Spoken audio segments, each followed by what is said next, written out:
साथियों नमस्कार। मीमांसा क्लासेस के ऑनलाइन प्लेटफॉर्म पर फिर से आपका स्वागत। और आज हम बात करेंगे आरएएस के पॉलिटी वाला जो पाठ्यक्रम है उसके बारे में। जैसा कि कल हमने घोषणा की थी कि 1 जुलाई 2023 से हम आरएएस के लिए निःशुल्क जो बैच है वो प्रारंभ करेंगे। आरएएस की विज्ञप्ति आ गई, आपने देख लिया होगा कि जो संभावित परीक्षा तिथि है वो सितंबर या अक्टूबर में कहीं होगी।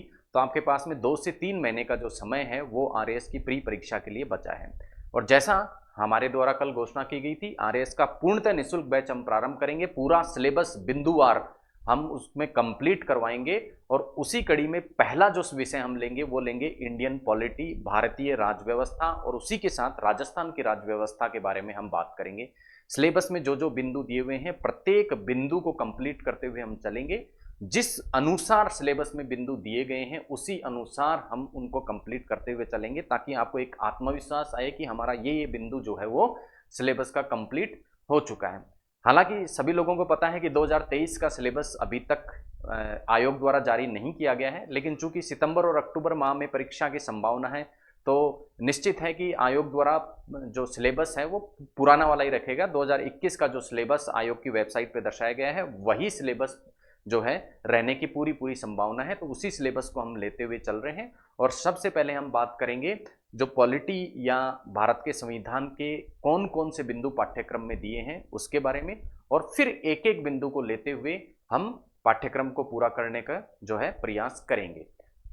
कितनी क्लासों में हम उसको डिवाइड करेंगे, क्या पाठ्यक्रम को पूरा करने की कार्य योजना रहेगी, कितनी क्लासों में पाठ्यक्रम हो जाएगा, इन सभी की चर्चा हम आज के वीडियो में करेंगे। तो सबसे पहले बात करते हैं पाठ्यक्रम की। तो आइए देखते हैं कि पाठ्यक्रम में आधिकारिक जो वेबसाइट है आरपीएससी की, उसमें जो 2021 का सिलेबस दिया हुआ है आरएएस प्री का, हालांकि 2023 का सिलेबस अभी आरपीएससी द्वारा जारी नहीं किया गया है, लेकिन 100% जो सिलेबस रहने वाला है वो यही रहने वाला है। तो आइए सबसे पहले बात करते हैं किस किस प्रकार के बिंदु सिलेबस में दिए हुए हैं। भारतीय संविधान, राजनीतिक व्यवस्था और शासन प्रणाली नाम से सिलेबस जो है आरपीएससी की वेबसाइट पर आरएएस प्री के लिए दिया गया है। तो इसमें जो बिंदु दिए गए हैं वो है, एक है संविधान सभा, फिर भारतीय संविधान की विशेषताएं, उसके बाद संवैधानिक संशोधन की बात की गई है, उसके बाद उद्देशिका या प्रस्ताव, संविधान की प्रस्तावना, फिर उसके बाद मूल अधिकार, फिर राज्य के नीति निदेशक तत्व, उसके बाद मूल कर्तव्यों की बात सिलेबस में की गई है, उसके बाद राष्ट्रपति, प्रधानमंत्री, मंत्रिपरिषद, संसद, उच्चतम न्यायालय, न्यायिक पुनरावलोकन, फिर भारत निर्वाचन आयोग, नियंत्रक महालेखा परीक्षक, नीति आयोग, केंद्रीय सतर्कता आयोग, लोकपाल, केंद्रीय सूचना आयोग, राष्ट्रीय मानवाधिकार आयोग। और उसके बाद सिलेबस में बिंदु की दिया गया है संघवाद, भारत में लोकतांत्रिक राजनीति, गठबंधन सरकारें, राष्ट्रीय एकीकरण।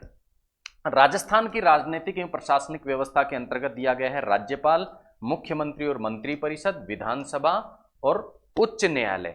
उसके बाद बात की गई है राजस्थान लोक सेवा आयोग, राज्य मानवाधिकार आयोग, लोकायुक्त, राज्य निर्वाचन आयोग, राज्य सूचना आयोग। उसके अलावा जिला प्रशासन और स्थानीय स्वशासन और पंचायती राज संबंधी बिंदु भी सिलेबस में दिए गए हैं। और अंत में लोक नीति एवं अधिकारों की बात सिलेबस में की गई है, जिसके अंतर्गत लोक नीति क्या होती है, विधिक अधिकार क्या होते हैं और नागरिक अधिकार पत्र क्या होते हैं, इन सभी के विषय में बताया गया है। तो इस प्रकार ये जो सिलेबस है वो आरपीएससी की साइट पर आरएएस प्री के लिए दिया गया है। अब हम बात करते हैं कि इस पूरे सिलेबस को हम किस प्रकार से पूरा करेंगे।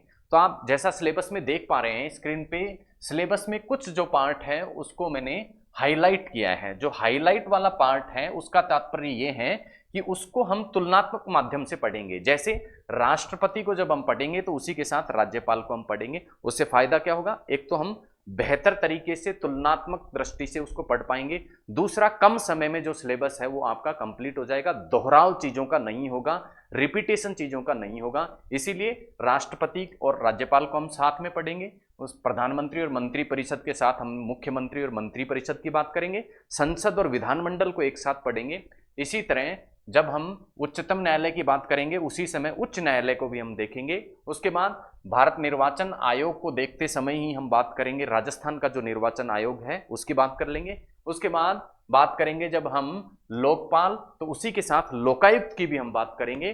केंद्रीय सूचना आयोग के साथ ही हम राजस्थान राज्य के सूचना आयोग की भी बात करेंगे। उसके बाद राष्ट्रीय मानवाधिकार आयोग की जब हम बात करेंगे तो साथ साथ में हम राजस्थान का जो मानवाधिकार आयोग है उसकी भी बात करते हुए चलेंगे। तो इस प्रकार से ऐसे बिंदु जो कॉमन है उनको हम तुलनात्मक रूप से पढ़ेंगे, जिससे हमारी जो समझ हो वो बेहतर हो, दोहराव नहीं हो और कम समय में जो हमारा काम है वो पूरा हो पाए। तो चूंकि समय कम बचा है तो किस्से और कहानियों के माध्यम से पढ़ने की जगह आप किस्से और कहानी में इंटरेस्टेड हैं तो जो वीडियो है उसको आप बंद कर सकते हैं, क्योंकि टू द पॉइंट हम सिलेबस की बात करेंगे, सीधी बात, नो बकवास, उसके साथ हम पढ़ेंगे और पूरी तरह पाठ्यक्रम पर फोकस करते हुए 7 से 10 दिन के अंदर जो ये पॉलिटी वाला पोर्शन है उसको हम कंप्लीट कर लेंगे। तो आइए बढ़ते हैं कार्य योजना की तरफ कि ये पॉलिटी का पूरा सिलेबस हम किस प्रकार से पूरा करेंगे। तो पॉलिटी का ये जो पूरा सिलेबस है उसको 58 क्लासेज में हमने बांटा है और प्रतिदिन 5 से 7 या उससे अधिक प्रत्येक जो क्लास है वो लगभग आधे घंटे से 45 मिनट से 1 घंटे, यानी आधे घंटे से 1 घंटे के बीच की क्लास होगी। कोई क्लास उससे कम की भी हो सकती है, कोई उससे 5-10 मिनट ज़्यादा की भी हो सकती है, क्योंकि जो बिंदु है 1 घंटे से ज़्यादा की क्लास कोई 5-10 मिनट की हो सकती है। तो लगभग जो हमारी क्लासेस रहेंगी वो आधे घंटे से 45 मिनट की क्लासेस होंगी और 58 क्लासेज में, पूरे 58 क्लासेज में हम इस पूरे सिलेबस को कवर करने वाले हैं। अब इन 58 क्लासेस का डिवाइडेशन किस प्रकार किया गया है वो भी हम देख लेते हैं कि किस किस प्रकार से इसको हमने डिवाइड करके क्लासेस में बांटा है। सबसे पहली जो हमारी क्लास रहेगी उसमें जैसा कि आपको दिख पा रहे हैं, हम संविधान का जो पाठ्यक्रम है उसका विश्लेषण करेंगे और कार्य योजना के बारे में बात करेंगे। ये पहली क्लास चल रही है, कार्य योजना के बारे में हम बात कर रहे हैं। उसके बाद दूसरी क्लास में हम बात करेंगे संविधान सभा की, जो सिलेबस में पहला बिंदु हमारा दिया गया है। उसके बाद हमारी क्लास रहेगी संविधान के जो विभिन्न भाग हैं उसके बारे में हम चर्चा करेंगे। संविधान के कितने भाग हैं, कौन कौन से अनुच्छेद उससे संबंधित है, उसकी हम बात करेंगे।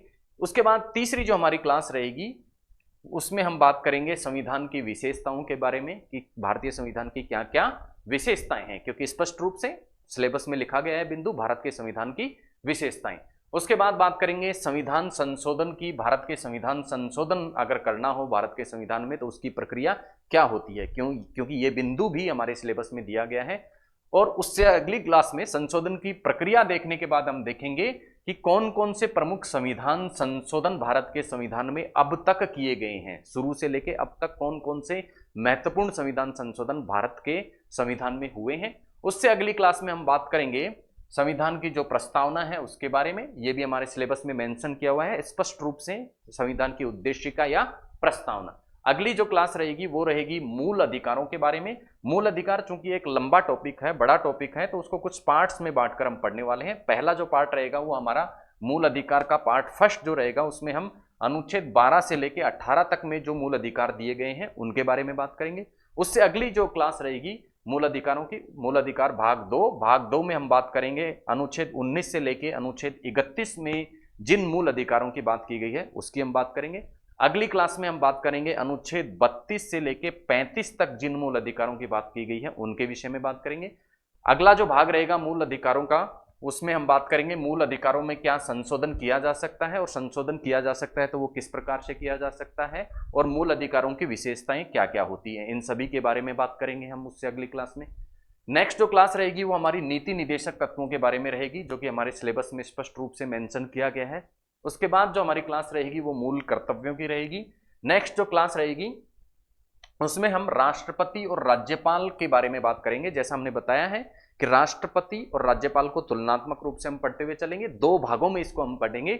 और पहला भाग में राष्ट्रपति और राज्यपाल के कुछ संवैधानिक प्रावधानों की बात करेंगे और उससे अगला जो भाग रहेगा उसमें जो शेष संवैधानिक प्रावधान राष्ट्रपति और राज्यपाल के संदर्भ में बचेंगे उसकी बात हम भाग 2 में करेंगे। राष्ट्रपति राज्यपाल बड़ा टॉपिक हो जाता यदि एक क्लास में हम उसको कवर करने का प्रयास करते तो इसे भी हमने 2 क्लासेज में बांटा है। उसके बाद नेक्स्ट हमारी जो क्लास रहेगी वो आपात उपबंध की रहेगी। हालांकि आपके सिलेबस में स्पष्ट रूप से आपात उपबंधों का उल्लेख नहीं है, स्पष्ट रूप से सिलेबस में नहीं दिया गया है, लेकिन चूंकि राष्ट्रपति और राज्यपाल के बारे में संविधान में बात की गई है इसलिए आपात उपबंध जो है वो राष्ट्रपति से संबंधित है सीधे सीधे, इसीलिए हम आपात उपबंधों को भी साथ में पढ़ने वाले हैं। जब राष्ट्रपति और राज्यपाल का चैप्टर खत्म होगा उसके साथ साथ ही हम आपात उपबंधों को पढ़ने वाले हैं। सिलेबस में आपात उपबंध स्पष्ट रूप से नहीं लिखा गया है, लेकिन चूंकि राष्ट्रपति हमारे सिलेबस में है तो हम आपात उपबंधों को भी पढ़ते हुए चलेंगे। उसके बाद आपात उपबंधों से संबंधित किस किस प्रकार के संविधान संशोधन समय समय पर हुए और न्यायालय में इसके संबंध में कोई वाद गए, उनके बारे में हम बात करेंगे। नेक्स्ट जो हमारी बात रहेगी वो रहेगी प्रधानमंत्री और मुख्यमंत्री के साथ मंत्री परिषद के बारे में हम बात करेंगे, जो कि स्पष्ट रूप से हमारे सिलेबस का विषय है, प्रधानमंत्री और मंत्री परिषद। इसी प्रकार राज्य में चीफ मिनिस्टर, मुख्यमंत्री और मंत्री परिषद के बारे में हम बात करने वाले हैं।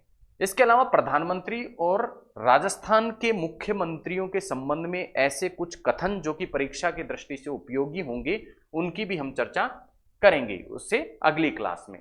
फिर नेक्स्ट जो हमारी क्लास रहेगी वो संसद और विधानमंडल के बारे में रहेगी। संसद और विधानमंडल अपने आप में एक बहुत बड़ा टॉपिक है, इसलिए छोटे छोटे पार्ट्स में बांटकर हमने उसको जो है उसको पढ़ाने की कार्य योजना बनाई गई है।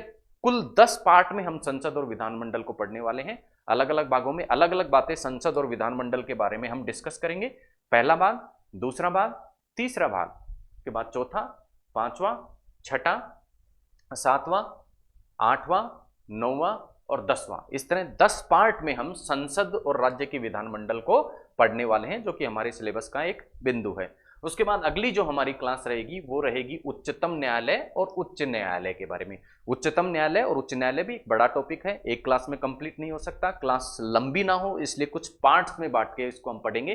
पहला उच्चतम और उच्च न्यायालय का जो भाग 1 रहेगा उसमें उनकी स्थापना, गठन, नियुक्ति, कार्यकाल और कॉलेजियम के बारे में बात करेंगे। अगली क्लास में उच्चतम न्यायालय के कुछ और प्रावधानों के बारे में बात करेंगे। तीसरा जो पार्ट रहेगा उच्चतम और उच्च न्यायालय का, उसमें हम उच्चतम और उच्च न्यायालय की आधिकारिकता और शक्तियों के बारे में बात करेंगे। नेक्स्ट क्लास में हम बात करेंगे जो चौथा पार्ट रहेगा उसमें हम बात करेंगे जो प्रमुख संवैधानिक उपबंध है, संविधान के जो अनुच्छेद हैं और कुछ तथ्य जो इंपॉर्टेंट है परीक्षा की दृष्टि से उच्चतम और उच्च न्यायालय के संदर्भ में, उसकी हम बात करेंगे। अगली जो हमारी क्लास रहेगी वो न्यायिक समीक्षा, जुडिशियल रिव्यू, जो कि हमारे सिलेबस में स्पष्ट रूप से मेंशन है, उसकी हम बात करेंगे। अगली क्लास में हम बात करेंगे स्थानीय स्वशासन के बारे में, और स्थानीय स्वशासन चूंकि अपने आप में बड़ा टॉपिक है तो फिर से इसको पार्ट्स में हमने बांटा। पहले पार्ट में हम बात करेंगे पंचायत और नगरपालिका के कुछ संवैधानिक प्रावधानों की, उससे अगले में भी जो शेष बिंदु पंचायत और नगरपालिका के बचेंगे उसकी हम बात करेंगे। उसके बाद तीसरा पार्ट पंचायत और नगरपालिका का, नेक्स्ट जो क्लास रहने वाली है उसमें पंचायत और नगरपालिका के जो शेष उपबंध बचेंगे उनको भाग 4 में हम पढ़ने वाले हैं। उसके बाद स्थानीय स्वशासन की राजस्थान के विशेष संदर्भ में हम बात करेंगे कि राजस्थान में पंचायती राज के संदर्भ में क्या कानून बनाए गए हैं और किस प्रकार के प्रावधान किए गए हैं। उसके बाद में संवैधानिक और सांविधिक संस्थाएं क्या होती हैं इसके बारे में हम जानने वाले हैं। स्पष्ट रूप से संवैधानिक और सांविधिक संस्थाएं क्या होती हैं इसके बारे में हमारे सिलेबस में नहीं दिया गया है, लेकिन चूंकि कैग हमारे सिलेबस में है, यूपीएससी हमारे सिलेबस में है, आरपीएससी राजस्थान लोक सेवा आयोग हमारे सिलेबस में है, राज्य सूचना आयोग हमारे सिलेबस में है, जो केंद्र का सूचना आयोग है वो हमारे सिलेबस में है, तो ये सारी इसी प्रकार की कुछ संस्थाएं हैं। इसलिए पहले हम समझेंगे कि सांविधिक संस्थाएं क्या होती हैं और संवैधानिक संस्थाएं क्या होती हैं। फिर उसके बाद में हम निर्वाचन आयोग के बारे में बात करेंगे, राज्य निर्वाचन आयोग और केंद्र निर्वाचन आयोग दोनों को साथ में देखते हुए चलेंगे। उसके बाद नियंत्रक और महालेखा परीक्षक कैग के बारे में हम बात करेंगे, और नेक्स्ट हमारी क्लास रहेगी नीति आयोग के बारे में, जो कि हमारे सिलेबस का एक हिस्सा है। उसके बाद में केंद्रीय सतर्कता आयोग सीवीसी के बारे में हम बात करेंगे, चीफ विजिलेंस कमीशन क्या होता है उसकी बात करेंगे। नेक्स्ट क्लास में लोकपाल और लोकायुक्त की चर्चा होगी। उससे अगली क्लास में केंद्र और राज्य सूचना आयोग के बारे में हम बात करने वाले हैं। नेक्स्ट क्लास रहेगी राष्ट्रीय और राज्य मानवाधिकार आयोग के बारे में, क्या क्या उपबंध किए गए हैं उसकी चर्चा करेंगे। उससे अगली 48वीं जो हमारी क्लास रहेगी उसमें संघ और राज्य के जो लोक सेवा आयोग है उसकी हम चर्चा करेंगे। 50 नंबर की जो हमारी क्लास रहेगी उसमें संघवाद क्या होता है उसकी हम बात करेंगे। संघवाद 2 भागों में हम संघवाद की बात करेंगे। देखिए अब हमारे सिलेबस में बिंदु दिया गया है संघवाद। संघवाद में हमको क्या पढ़ना होता है, केंद्र और राज्य के संबंध के बारे में पढ़ना होता है। चूंकि केंद्र और राज्य संबंध, केंद्र राज्य संबंध के बारे में सीधे हमारे सिलेबस में नहीं कहा गया, लेकिन संघवाद शब्द हमारे सिलेबस में दिया गया है, तो संघवाद के अंतर्गत हम केंद्र और राज्यों के मध्य संबंधों की बात करेंगे, पहले भाग में भी और दूसरे भाग में भी। दूसरे भाग में हम केंद्र और राज्य के संबंध में जो आयोग गठित किए गए हैं समय समय पर उनकी क्या सिफारिशें रही उसके बारे में बात करने वाले हैं। नेक्स्ट हमारी बात रहेगी लोकतांत्रिक राजनीति और गठबंधन सरकारों के बारे में, जो कि स्पष्ट रूप से हमारे सिलेबस में मेंशन किया गया है। नेक्स्ट 52वीं क्लास रहेगी राष्ट्रीय एकीकरण के बारे में, कि राष्ट्रीय एकीकरण क्या होता है उसको हम समझेंगे, उसके कॉन्सेप्ट को समझेंगे। उसके बाद राष्ट्रीय एकीकरण चूंकि राज्य पुनर्गठन से जुड़ा हुआ है, राष्ट्र का एकीकरण राज्यों के द्वारा होता है, राज्यों के पुनर्गठन से समय समय पर राष्ट्रीय एकीकरण को बल मिला है। तो हालांकि राज्य पुनर्गठन हमारे सिलेबस में लिखा हुआ नहीं है, लेकिन चूंकि क्या लिखा हुआ है, राष्ट्रीय एकीकरण लिखा हुआ है, तो राष्ट्रीय एकीकरण के तहत ही हम राज्य पुनर्गठन को भी पढ़ने वाले हैं। और हाल में जम्मू कश्मीर में जो विशेष स्थिति थी उसको हटाया गया है, तो वर्तमान में जम्मू कश्मीर की क्या स्थिति है वो भी राष्ट्रीय एकीकरण के तहत एक आयाम बनता है। इसलिए हम जम्मू कश्मीर की वर्तमान स्थिति और 370 की धारा वहां से किस प्रकार हटी उसके बारे में भी चर्चा करेंगे। और नेक्स्ट जिला प्रशासन के बारे में हम बात करेंगे कि जिले में प्रशासन किस प्रकार से चलता है। नेक्स्ट जो हमारी क्लास रहेगी 56वीं क्लास, उसमें लोक नीति के बारे में हम बात करेंगे, हमारे सिलेबस का स्पष्ट बिंदु है ये। उसके बाद नेक्स्ट हम बात करेंगे विधिक अधिकार और सिटीजन चार्टर की। और अंतिम जो हमारी क्लास रहेगी उसमें हम बात करेंगे राजस्थान में जो प्रशासन में पारदर्शिता लाने के लिए कौन कौन से कानून बनाए गए हैं। चूंकि हमारे सिलेबस में विधिक अधिकार है, तो विधिक अधिकार दिए गए हैं कुछ राज्य सरकार द्वारा, उसकी हम अंतिम क्लास में बात करने वाले हैं। तो इस प्रकार से कुल 58 क्लासेज में हम इस पॉलिटी के सिलेबस को 7 से 10 दिन में कंप्लीट करने का प्रयास करेंगे। 58 क्लास को देख के आप सोचेंगे कि बड़ी लंबी क्लास हो जाएगी, लेकिन सारी क्लास जैसे मैंने आपको बताया आधे घंटे से लेकर 45 मिनट या मैक्सिमम 1 घंटे की होने वाली है। तो ज़्यादा से ज़्यादा आप बात करें तो 58 क्लासेस जो हैं उसको अगर मोटा मोटी हम पकड़ें तो 40 घंटे के लगभग, 40 घंटे का जो है उस ड्यूरेशन में आपकी जो पॉलिटी वाला पार्ट है उसको हम कंप्लीट करवाने वाले हैं। तो बने रहिए हमारे साथ में, और अगर चैनल को आपने सब्सक्राइब नहीं किया है तो सब्सक्राइब कर दें, और जिससे कि जब भी क्लास जो आएगी वो नोटिफिकेशन आपको मिलता रहे। क्लासेस हमारी सुबह 7:15 बजे से चालू होंगी, रोज 4 से 5 क्लास एक सब्जेक्ट की हम डालेंगे, जिससे एक सब्जेक्ट 7 से 8 दिन में आप कंप्लीट कर पाएं। हम सब्जेक्ट वाइज क्लास डालेंगे, उसके पीछे कॉन्सेप्ट ये है कि एक एक जब सिलेबस आपका कंप्लीट होता जाएगा, एक एक सब्जेक्ट का सिलेबस जब आपका कंप्लीट होता जाएगा तो उससे आपको जो आत्मविश्वास हो वो बढ़ेगा, और उन विषयों को हम पहले लेते हुए चलेंगे जहां से क्वेश्चन ज्यादा आने की संभावना है और एक्यूरेसी उनमें ज्यादा है, अर्थात सही होने की संभावना भी ज्यादा है। उन पार्ट्स को हम पहले लेते हुए चलेंगे। तो इस कड़ी में पहला जो पार्ट है वो हम स्टार्ट करेंगे। पहली क्लास में सिलेबस का पूरा डिस्कशन हमने कर लिया, कार्य योजना क्या रहेगी उसको हमने समझ लिया, और नेक्स्ट क्लास में हम जो पहला जो हमारा पार्ट है पॉलिटी वाला उसको हम प्रारंभ करेंगे, संविधान सभा के बारे में हम बात करेंगे। तो मिलते हैं अगली क्लास में।